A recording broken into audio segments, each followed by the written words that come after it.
things don't never change. They'll be coming around 2:45 like a hurricane. Dad would have been so impressed. Where's Dad? Well, he told me I'm so uncomfortable.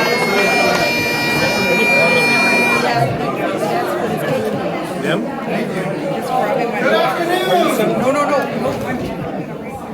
Good afternoon! Good afternoon. Good afternoon and welcome to a celebration of a true one-of-a-kind, the one and only Robert Alexander, aka Bob Vye. Yay, Bob.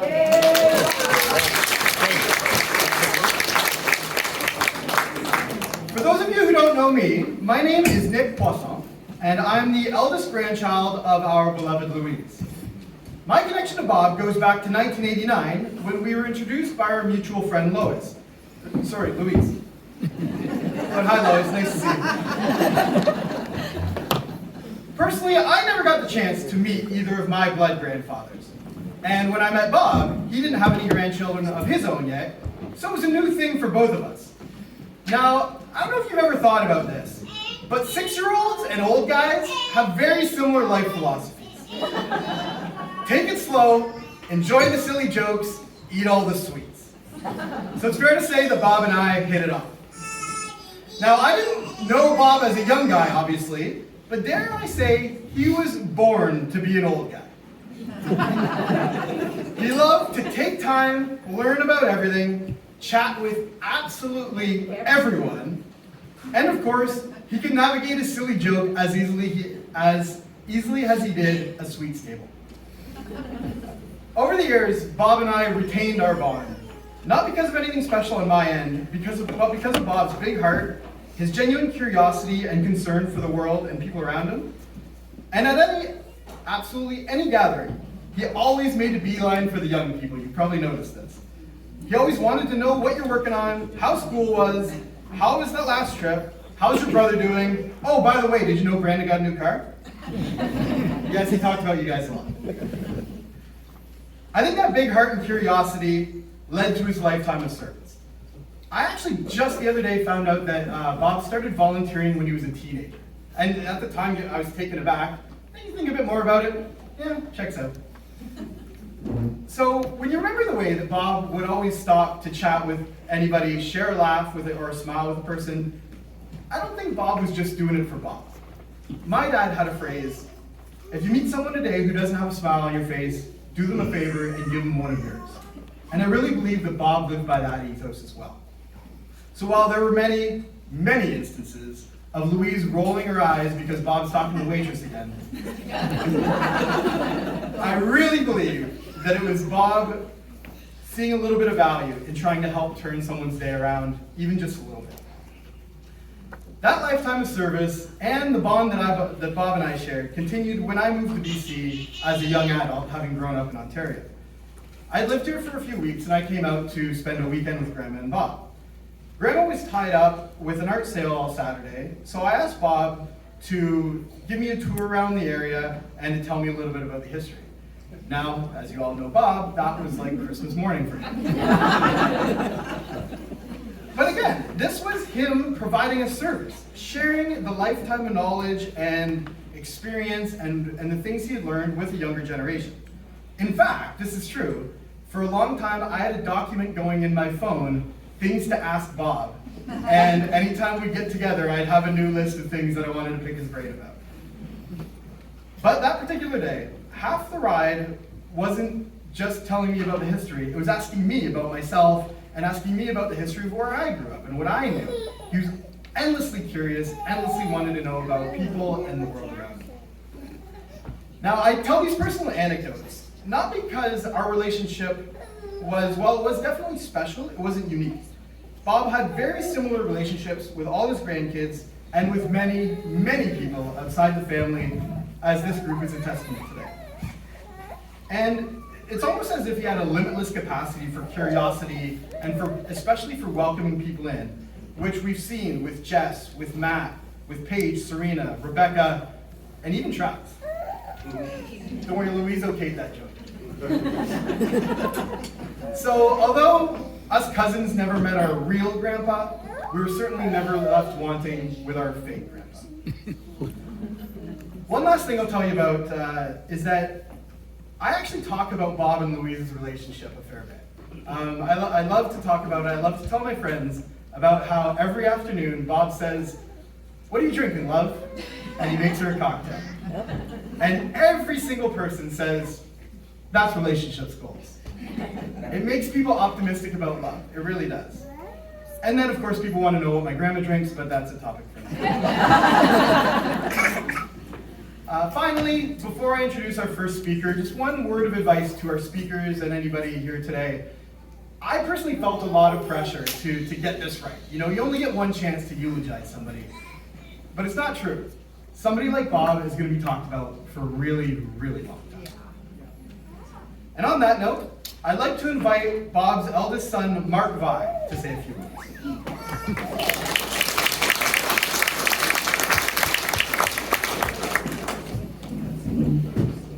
Thank you very much, Nicholas. For those of you who don't know me, my name is Mark Vye, and today I'm here, as are we all, to pay tribute to Robert Alexander Bob Vye. I certainly can't match the wit, but I will try and be brief. I'd like to bring up some of the gifts that Dad has given me and my brother and share them with you. The first gift is manners. And as you know, Dad had impeccable manners and courteous to a fault. And he distilled that in us. Sometimes it was reinforced by a clip upside the head, but no harm done. You learned and you learned fast. And along with the manners, just the curiosity of others. It wasn't all about him. The second thing, oh, and by the way, that gift that he passed on to us has done us very well over the years in business and personal relationships. Next thing I'd like to talk about is memory. Specifically, his amazing memory. Anybody who has been out to a restaurant or a public place with Dad, it could be trying sometimes because he would inevitably run into people he knew and all of a sudden narrow off down memory lane. And we'd be kind of paw on the ground, scratching ourselves and like, okay, Dad, it's pretty time to go. But he wasn't to be deterred. And it was just astonishing to find out over the years how many people he really did know. Just, they said he should have been the mayor of Crofton, but I think he could have gotten fired. And also with memory comes his amazing sense of direction. He had his own built-in GPS. I mean, Louise is shaking her head. He wasn't so great at giving direction. But if he had been to a place even once, he could find it years later. I only remember him being seriously lost once, and that was on a road trip to California. And on the way back, he ignored my direction and the traffic signs, and we wound up in a really dodgy part of Chico, California. Fortunately, we survived to tell that tale. But yeah, Dad had a memory like few others, and luckily I've gotten quite a bit of it, and helps me in my business relationships and in my side hustle as a trivia shark. And the last thing I'd like to speak about is Dad's vision. And Dad grew up in the lean 30s, and his vision was that his family would have a better and easier life than he did. And he worked tirelessly towards that. His vision also included that he could spot an opportunity. And with his entrepreneurial spirit, he could find a gap or a niche and start a business or start an enterprise, and he just went. And going along with vision, he gave my brother and I a lifetime gift each, and that was literal vision.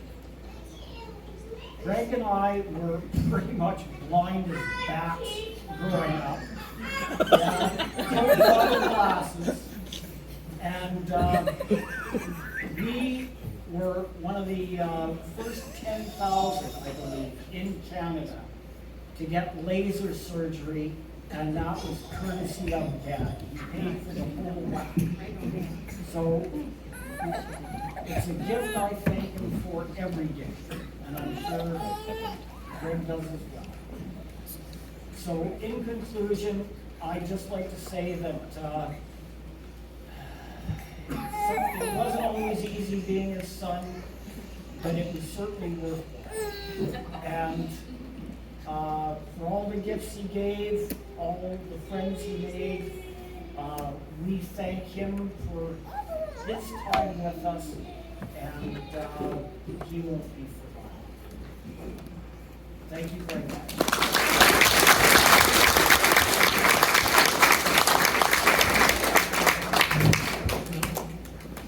And spoiler alert, you're going to see some Coke bottle glasses. Next up, we'll invite Greg Vye for some more memories of his father.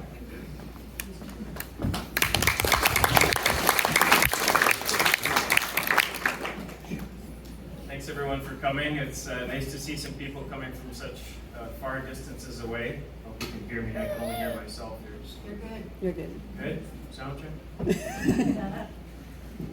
So, Louise made it very obvious a short while ago that she wanted to see a celebration of life today, not a funeral. And I'm so glad that we have made this turn a long time ago to do celebrations of life. You know, it wasn't too long ago where it was just a very weepy, a very black, a very down affair. And having Nick lead us off as the start-off hitter here, he's certainly set the tone for today. So. I encourage everyone today to make this a celebration of life instead of a funeral, and so far we're well on our way for that. I want to touch on the fact that Dad had a second chance in life. A lot of folks know that Dad and my mom separated and then finally divorced a lot of years ago, and fortunately Dad met Louise later in life and had a second chance. Knew her from before, but then had a second chance at love. And I firmly believe that every time we went over, and it was touched on earlier, that when we were over at your house, that was the embodiment of love that we saw. You guys loved each other truly, and it was just a blessed thing to see a second chance in life. And, not everybody gets that chance, and I'm certainly glad that they shared each other's lives.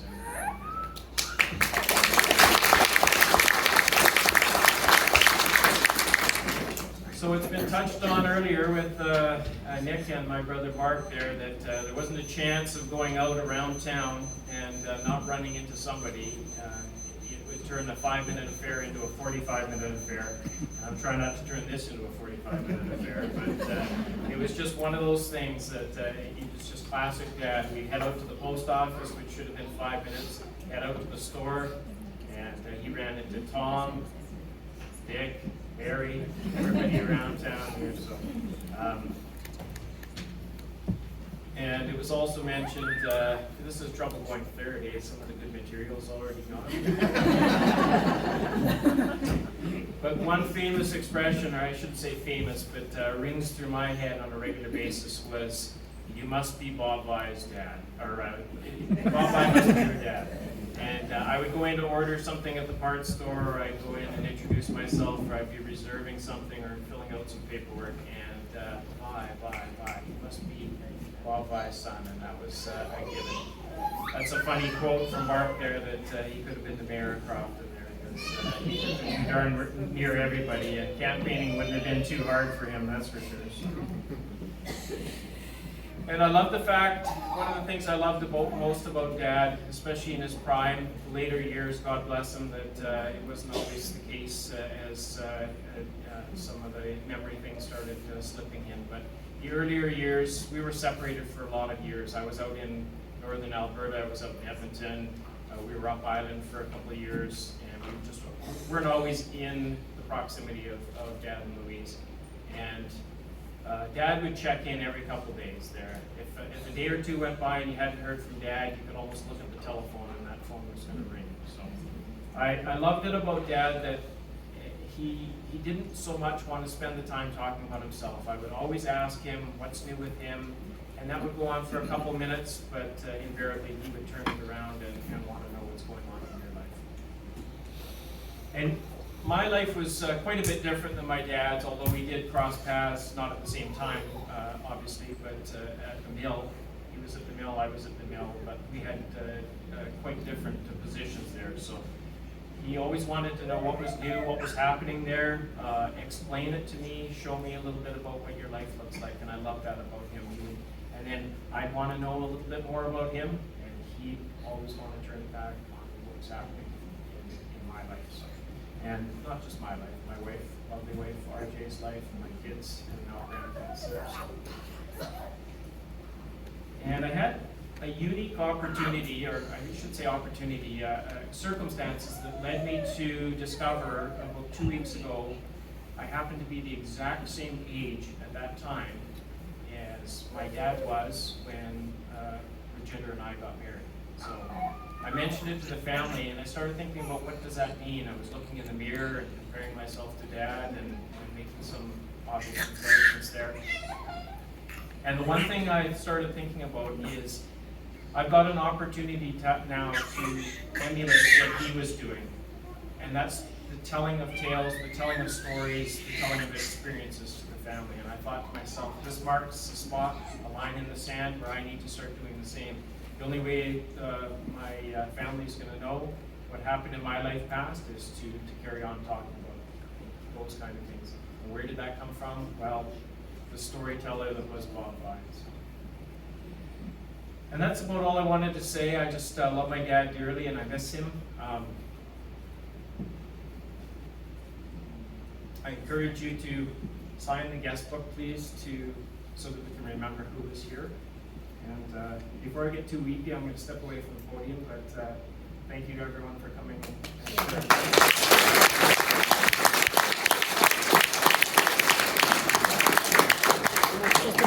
Well done. Thanks, Greg. Good job, Greg. Thanks. So they say sometimes you're born with your family and sometimes you choose it.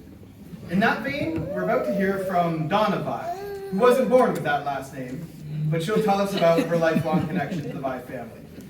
I'm also going to call on John Coulthard to stand by, because as we all know, Vye tradition is to let stories run long, so it's your job to interrupt her if she gets killed. Ladies and gentlemen, Donna. Do you have a stool?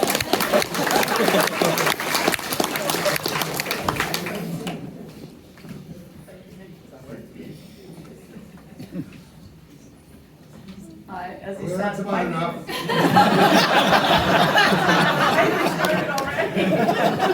My name is Donna Vye, and I'm very honored that Louise asked me to make a tribute to Bob. And I've known Bob all my life because he's a family friend of our family. I want to say that this community center was built by the Vyes and the Murphys, and my Lilligards and everything, because my roots are in Crofton too. So it's very good that it's here. And When my family met Bob, he came, my grandparents during the war, moved to Crofton with my mom, who was a young mother. And Bob was about 16, he was like a teenager, and my Uncle John went to school with him. And at that time, and when I grew up, I always knew him as Bobby, because everybody in our family always called him Bob Vye. And so when my parents moved to Yubo, and Bobby Vye always came up to visit our family and everything. And then eventually, any celebrations that we had here, like I remember coming back to the community center, and it was my mom and dad's 25th wedding anniversary, and I remember watching Barb and Bob dancing around the hall, you know, like in the memories. But my family always held Bob Vye in high esteem, as they did all the Vyes. They were very, very well respected, and my aunt and uncle lived across the street, and that. So, but I was honored later in my life to marry into the Vye family, and I was with Gordy for 36 years. And so then Bob not only became Bobby, our friend, but he became Bob, my brother. And during that time, he became uncle to all my nieces and nephews, because they were all young, and he came to all our family gatherings. And as Grandma Vye did, so all my nieces and nephews always thought that he was their uncle, and Grandma Vye, they didn't know the difference when they were younger. And he was a wonderful brother. Gordy used to share with me how, because they shared a bed. Bob was 4 years older than Gordy, so he was really good. But the one thing that he didn't like about Bob was he was a teaser. He teased a lot, he said. Mark's no idea. And but the other thing is, like, he was such a wonderful brother, and he cared for Gordy so much. And I think he was selling cars at the time. He bought Gordy his first car, you know. And then we moved to Comox, and for a long time, and everything. And I'm back. But the other thing is that everything that was written in the card, and I have to say it was written by the granddaughter, Louise's, but that was Bob. I think everybody can attest to that. But a happy moment for me was when Bob met Louise, as Greg said. I think she got the best out in him. And I never realized, I love Louise with all my heart, and I'm so happy she's my sister-in-law. We spend a lot of time together. But she was sharing all the things they did together, and I have to say that as I've aged, Louise and Bob were my inspiration to be like them, because they were both always interested and interesting, and they were always planning and doing things. And Bob was also, I have to say that from the family, the nephews and everybody, like Greg said, he checks in with everybody. You'd always get a call, how are you doing, what's up? And like he said, he never shared much about himself, did he? But he was the one that, he was like the hub in the wheel, and now that hub is gone. So the younger generation now have to speak up and become that hub, as you were saying. And so, the bagpipes coming in, but I just wanted to say, but I was just so blessed to know him. And so goodbye to Bobby, Uncle Bob, Brother Bob. He's been my brother and Bob for so many years. And thank you for having us, and rest in peace, Bob.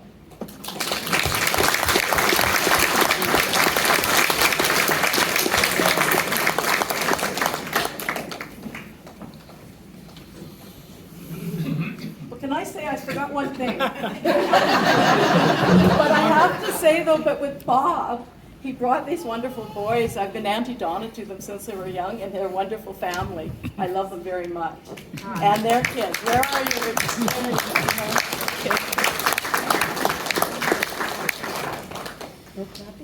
And now we're actually going to take a short photographic interlude to share some memories of Bob's life.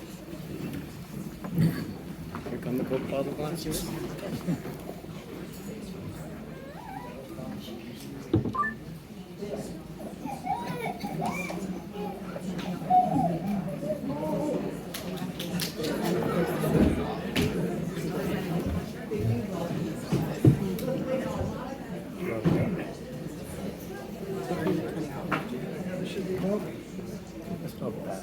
Sorry, technical issues. I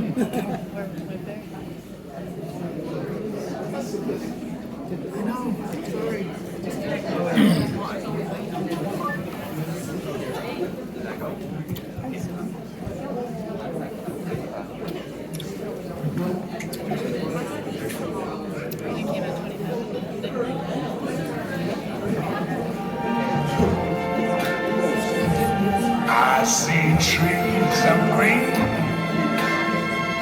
red roses too. I see them blue for me and you. And I think to myself, what a wonderful world.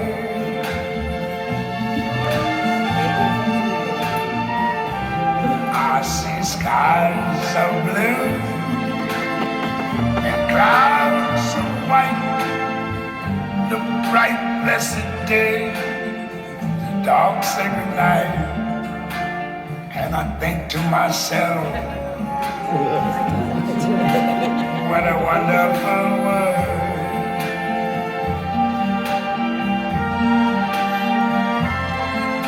The colors of the rainbow, so pretty in the sky, are also on the faces of people going by.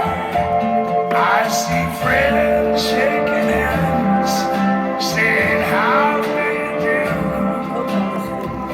They're really saying I love you. I hear babies cry,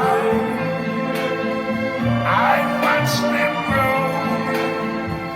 They learn much more than I never knew. And I think to myself, what a wonderful world.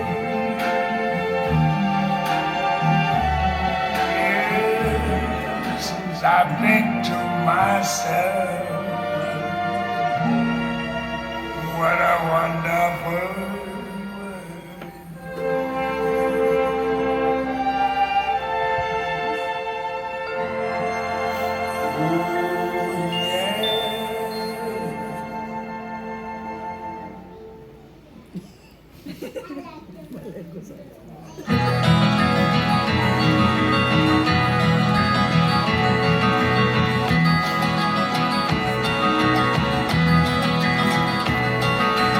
Once upon a time, I was on my own. Once upon a time, like you've never known. Once upon a time, I would be impressed. Once upon a time, my life would be obsessed. Once upon a time, once upon a day when I was in my prime. Once along the way, if you wanna know my secret, don't come running after me, for I am just a painter passing through in history.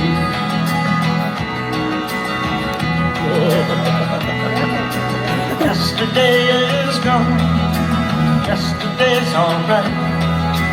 Yesterday belongs in my dreams at night. Yesterday is swell, yesterday is great, yesterday is strong, remembering can wait. Once upon a time, once upon a day when I was in my prime.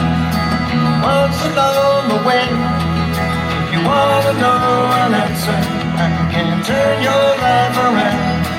For I am just a painter passing through the underground.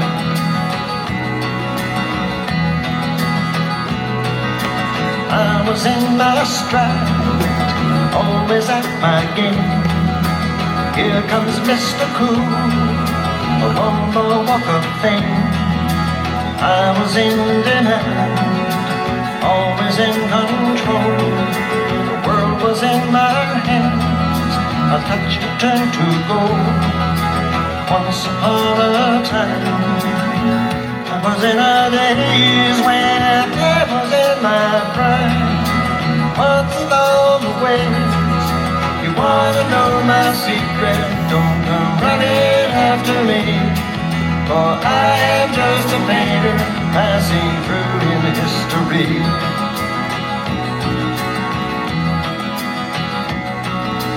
Now that I am old, let me rest a spell. All that I have told, I can never tell. Never in my life, never will it pass. I am still alone, remembering at last. Once upon a time, once upon a day, when I was in my prime. What's along the way? If you wanna know an answer, I can turn your life around, for I am just a painter passing through the underground. If you wanna know my secret, don't come running after me, for I am just a painter passing through in history.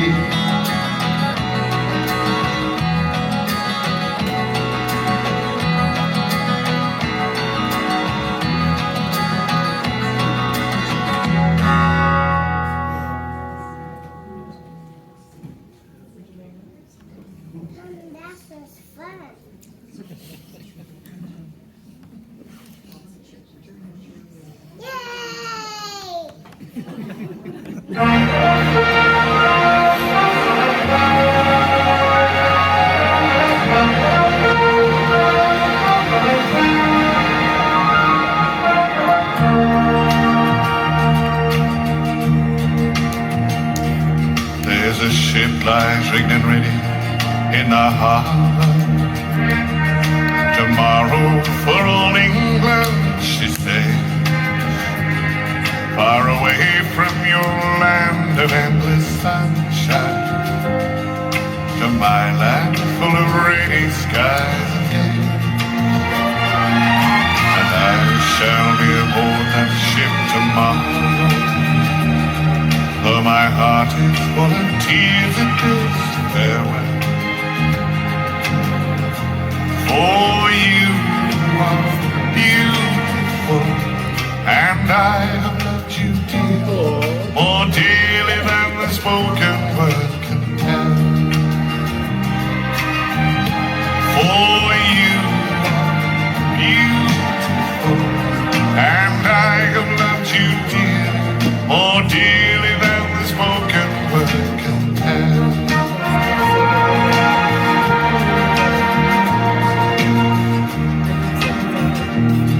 I heard there's a wicked war raging, and the taste of war I know so very well. Even now I see the foreign flag raise, their guns on fire as we sail into hell. I have no fear of death, it brings no sorrow, but how bitter will be this last farewell. For you are beautiful, and I have loved you dearly, more dearly than the spoken word can tell. For you are beautiful, and I have loved you dearly, more dearly than the spoken word can tell.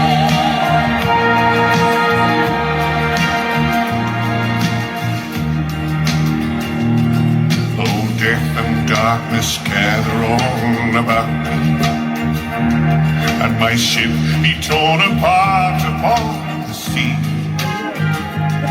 I shall smell again the fragrance of these eyes in the heaving waves that brought me once to thee. And should I return safe home again to England, I shall watch the English mist roll through the dell.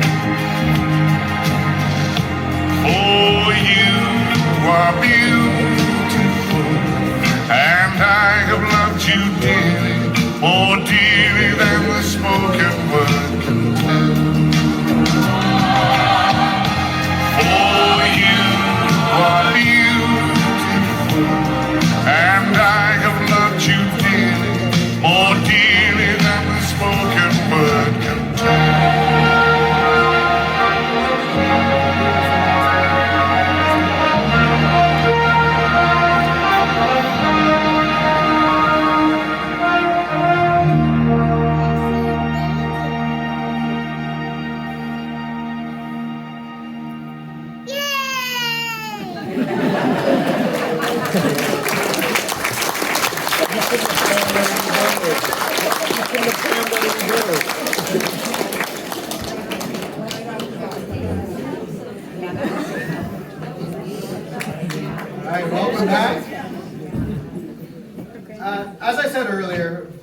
truly had a lifetime of service in his various communities, and our next two speakers will tell us a little bit more about the impact he had. First is Don Snelling, who knew Bob from the volunteer firefighters of Crofton.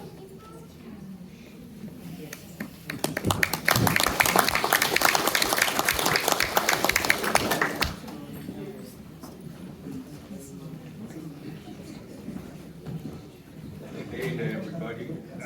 Bob actually knew our family, the Snellings, in the 30s when my grandparents moved here.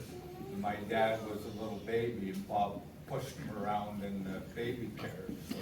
So that's where we start with Bob. But anyway, Bob was very instrumental in volunteering in Crofton, and he helped to form the Crofton Fire Department in 1948. He was one of the original founding members. So him and his fellow members, they got an old 29 vegetable wagon and built it into a fire truck and used that for quite a few years. And then in 1957, they got a brand new pumper, an American LaFrance, which they used that for many years. So Bob was deputy chief for quite a while in the fire department and other positions.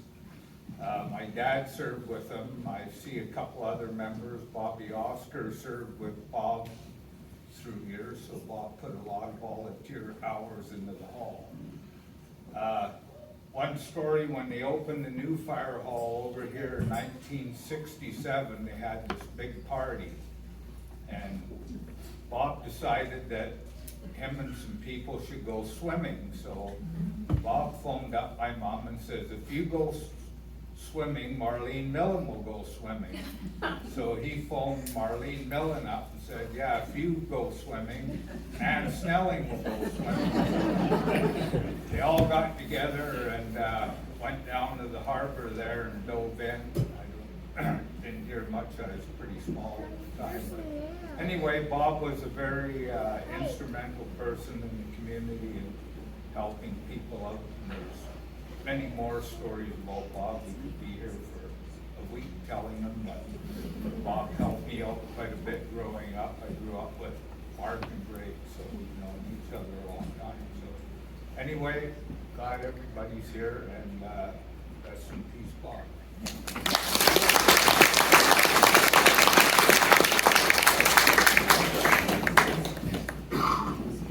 And next we'll invite up Joanne Evans, a longtime family friend and collaborator in Bob's passion project, the Historical School Association of Coxsackie.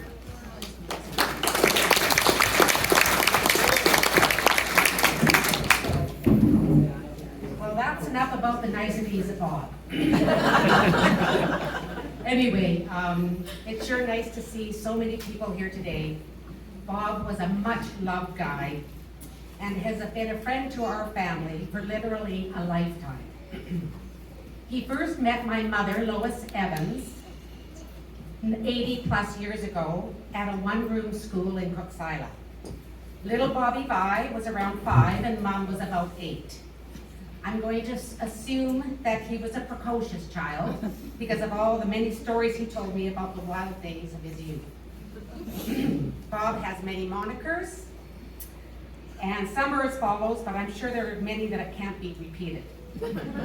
The most important of all was Bob the Builder, which led to Bob the Negotiator, Bob the Wheeler Dealer, Bob the Bus Driver, and there's girls here that can attest to that, and Bob the Bullshit. Oh! Spell check! You get the gist of his skills.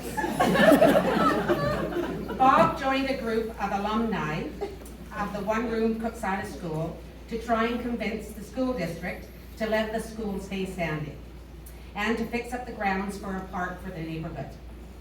Bob became the president and for years used his skills to ultimately lead the group in having the school deemed a heritage site. This involved a tremendous amount of work and dedication on Bob's part to see this through to a successful outcome. There are others here today that worked alongside of him. It was a lot of work for these alumni.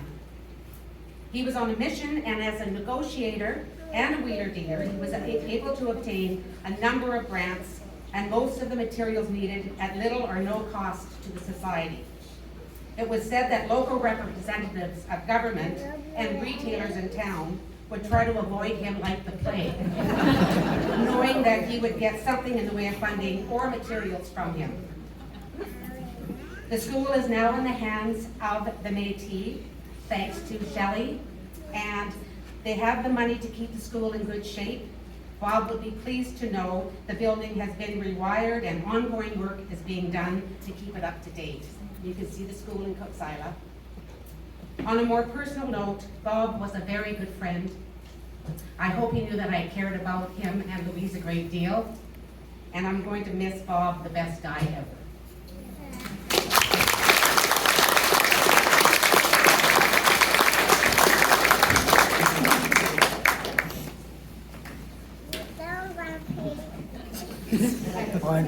And last but not least, Rob, you're going to have to adjust this. I'd like to invite up our Bob, my Uncle Rob, Robert Coulthard, to tell us a bit more about Bob's place in his adopted family.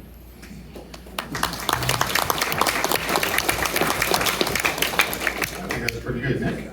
Nicely done. First of all, I'd like to acknowledge Nick for doing such an excellent job up here. And I actually think all the speakers did a very marvelous job. Very well done.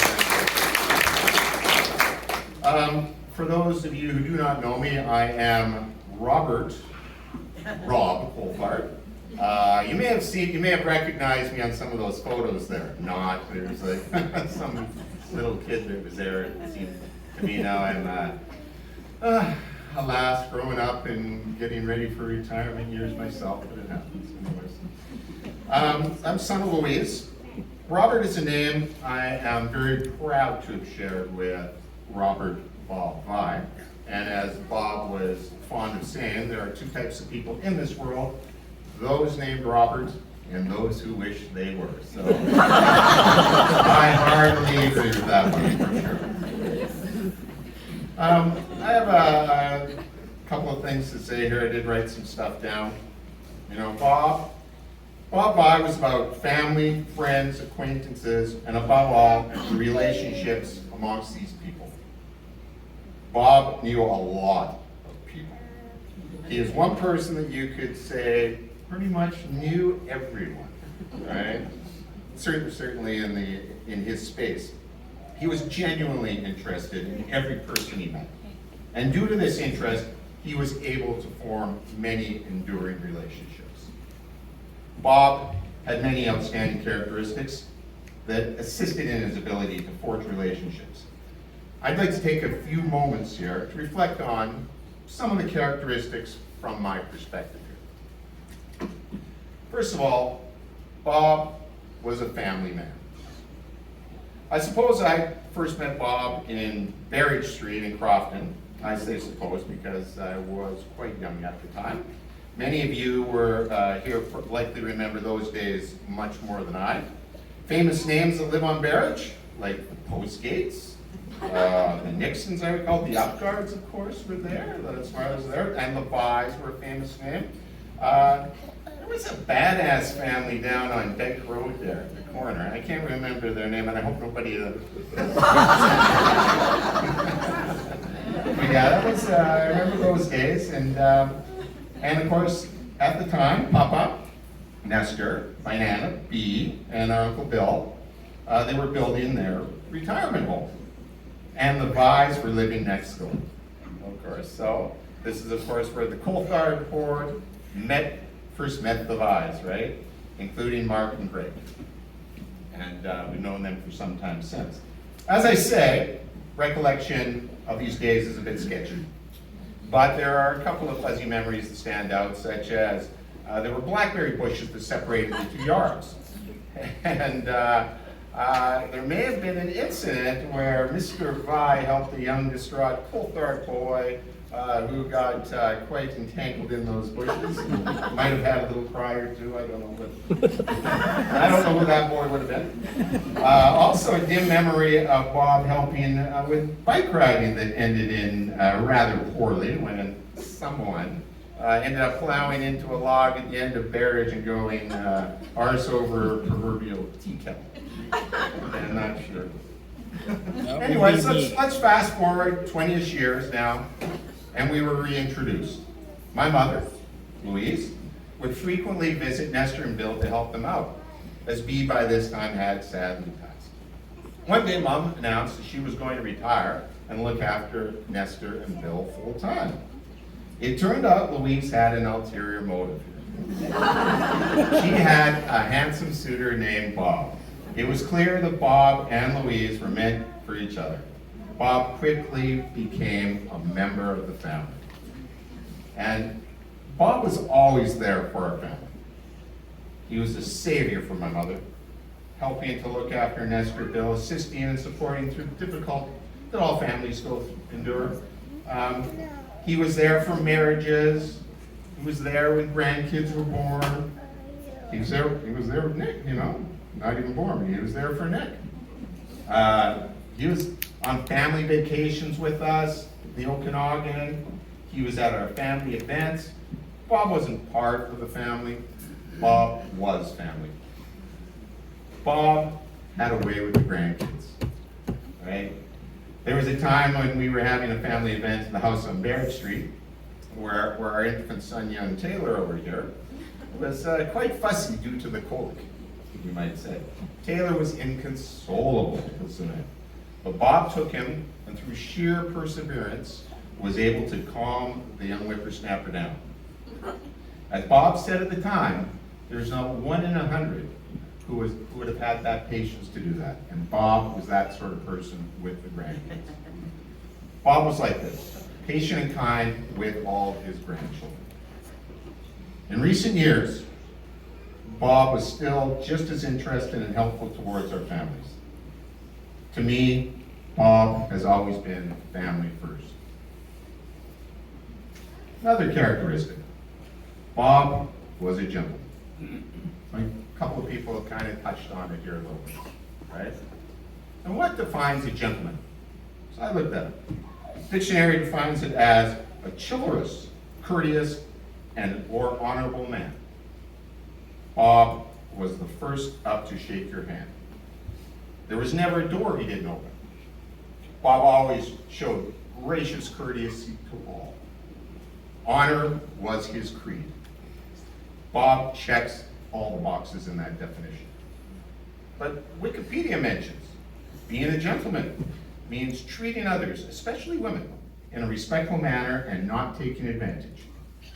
Again, Bob was the ultimate gentleman towards our mother.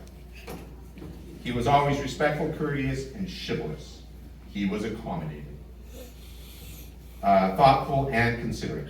He made our mother happy, and we will always be grateful towards Bob for this.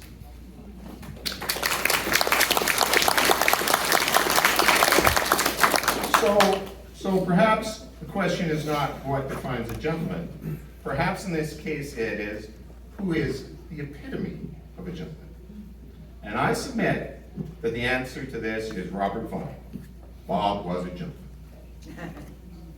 Another characteristics, and again, people have touched on this. Bob was a storyteller. Right? I don't think I'll have to go too far into this. You know, what can I say that is not common knowledge here?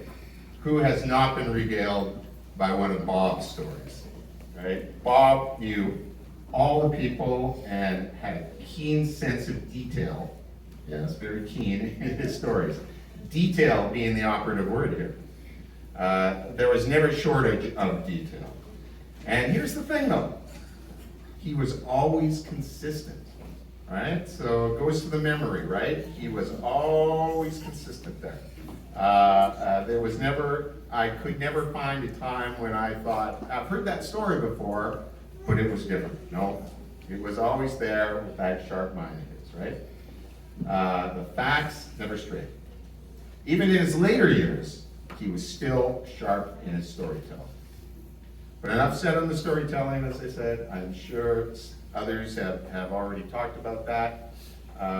It is unlikely, however, that you will find a match for Bob the storyteller. else about Bob? He was industrious. From my perspective, absolutely, right? Bob had an entrepreneurial mentality. From his days at the mills, through his years of being a developer, and into his retirement, he was always thinking about a better mousetrap. And I remember him saying that to me, building that better mousetrap. Bob would tell stories about saving hundreds of thousands at the mill through his smart use of byproducts, but he would also talk about saving a couple $100s of painting at the school, right? So for Bob, it wasn't about the money, it was about the ingenuity in solving the problem. He was very ingenious. When Mom and Bob were in their 60s, they decided to build a new home on the beach. Not an easy undertaking. It helped. The Dickinsons were certainly major helpers in that, but not an easy undertaking. But as a testament to their industriousness, Bob and Louise built a beautiful home that was the envy of Osborne Bay. Yeah. They were able to host many family gatherings in their home, of which we all have fond memories. But hot on the heels of the house, not finished yet, Bob, the entrepreneur, built the mini storage business, right? Which was co-operated by Tim and Holly Dickinson. Thanks again to a sense of business, the mini was a success. These are just a couple of examples that I'm aware of. I know there were many more instances of Bob's creativity. He definitely was industrious. Also about Bob. Bob was, the word I came up with was perpetual. Always on the move. Up early. Always pressed and dressed. Off to an errand or to help a friend. Back to make dessert for dinner. Yes, that's sweet too. Don't forget to make a martini for Louise. Wash the dishes after dinner. Never wasted a day. Perpetually. We never had a stay in Mom and Bob's without Bob's Belgian waffles. Yes, including strawberries and whipped cream. Yeah, back to that sweet tooth again, right? Trips. I don't know how many times Bob and Louise have traversed Vancouver Island on trips and other areas, or drive to the interior of BC, or to Barrier, always on their way to see a friend or acquaintance. And as previously mentioned, Bob had a lot of these. It all seemed so perpetual. So he was perpetual. That's about Bob. I'm into Nick's stuff next. Bob was generous. I don't think there's anybody here who would disagree with me there. This was a characteristic that really stands out for me. Bob was always giving to others. He had a long history of volunteerism, of which we've heard some of today. He was highly active in the community. He was always there to pitch in. His generosity was contagious and would cause others to contribute. Through this, Bob was that rare person who made all our lives better by having known him. That is generosity. In closing, I have this to say to Bob. Bob Vye, thank you for enriching so many of our lives. Yours is truly a life worth celebrating. Thank you.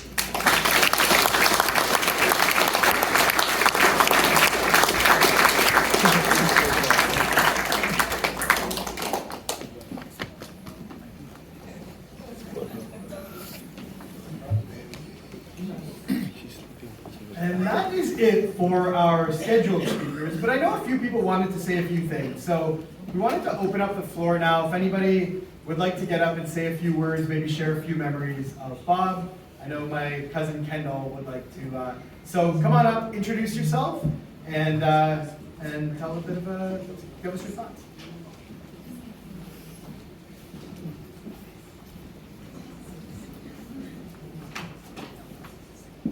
Hi everyone, I'm Kendall Coulthard.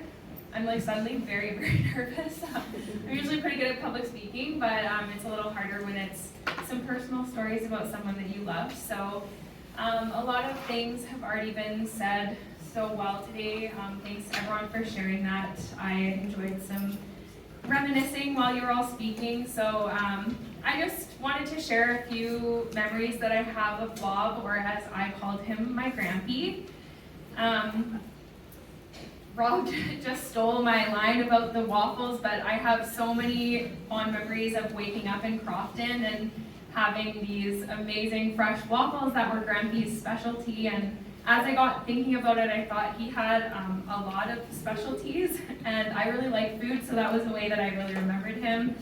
I remember one time he brought over like the best dessert I'd ever had, and he told me the name of it. It was called Sex in a Pan, and I just couldn't even believe that Grampy had said the word sex, but it was a delicious dessert nonetheless. Another one of my favorites was his homemade pumpkin pie, and actually recently I asked Granny for the recipe because I wanted to have it and remember him, and she just told me it was off of the package, but it was still really a special dessert when he made it, so still one of his specialties. Also lots of fond memories of family dinners and having a turkey, and Grampy was always the pro carver, and that was another one of his specialties.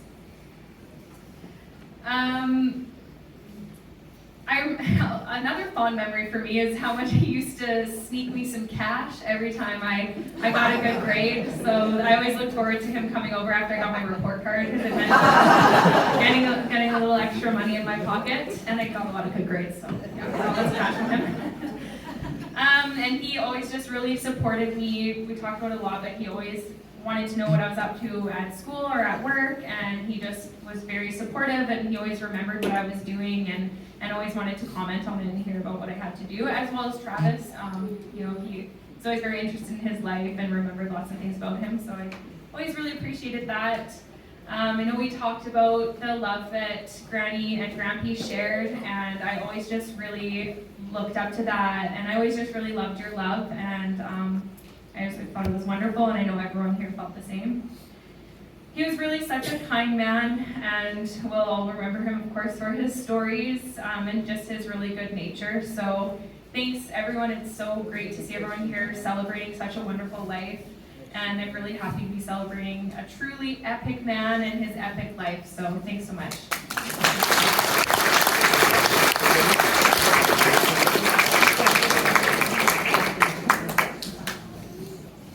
I didn't know about this cash, so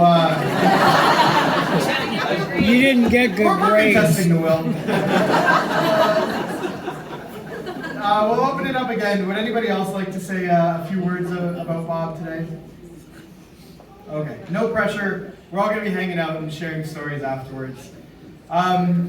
So just in closing, I wanted to thank everyone for, as Rob said, tremendous words. It's been a lot of fun. It's been really nice to help memorialize a great man. So thank you to all our speakers today.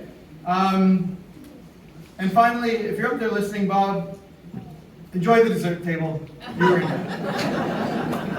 So finally, as was said earlier, please share your memories of Bob on the we've got a guest book at the front there.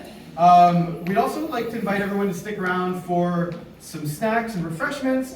Huge thank you to the Crofton Community Center Society for the wonderful space and refreshments today.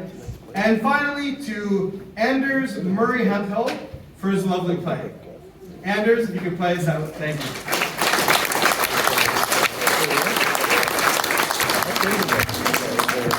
you.